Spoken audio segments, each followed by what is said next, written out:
नमस्कार मित्रांनो, एकतर्फी प्रेम बाहेरून शांत दिसतं पण आतून माणसाला पूर्ण तोडून टाकतं. कारण आपण ज्याच्यावर प्रेम करतो त्याच व्यक्तीसाठी आपण खास नसतो.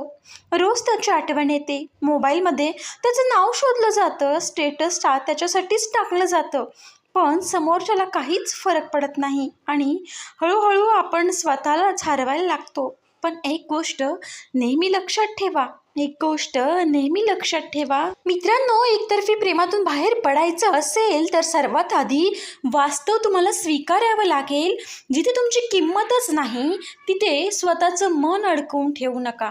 प्रेम जबरदस्तीनं मिळत नाही आणि ज्याला तुमची किंमतच आजपर्यंत कळाली नाही, मित्रांनो, ज्या व्यक्तीला तुम्ही एवढा जीव लावता त्या व्यक्तीला तुमची काळजीच नाही, त्याच्यासाठी स्वतःला रोज दुखवायचं थांबवा.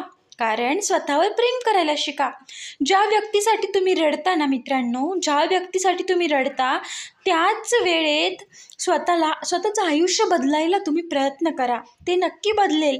नवीन गोष्टी शिका, स्वतःला वेळ द्या, मित्रांसोबत बोला मित्रांनो. आणि सर्वात महत्त्वाचं, ज्या व्यक्तीचा तुम्ही एवढा विचार करताय त्या व्यक्तीपासून जरा तुम्ही अंतरच ठेवा. कारण प्रत्येक मेसेज, प्रत्येक ती आठवण जुनी जखम पुन्हा उघडत असते, म्हणून त्यापासून लांब राहा. हो, विसरणं सोपं नसतं हे मलाही माहीत आहे. विसरणं सोपं अजिबात नाही आहे, पण हळूहळू तुमचं मन सावरतं मित्रांनो.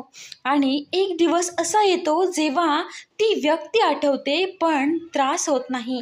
म्हणूनच स्वतःला इतकं मजबूत बनवा की कोणीतरी सोडून गेलं तरी तुमचं आयुष्य अजिबात थांबू नये. कारण विचार करा, तुम्ही त्या व्यक्तीसाठी रडताय ज्या व्यक्तीला तुमच्या अश्रूंची किंमत नाही, त्या व्यक्तीला तुमच्या डोळ्यातून पडणारं पाणी दिसत नाही.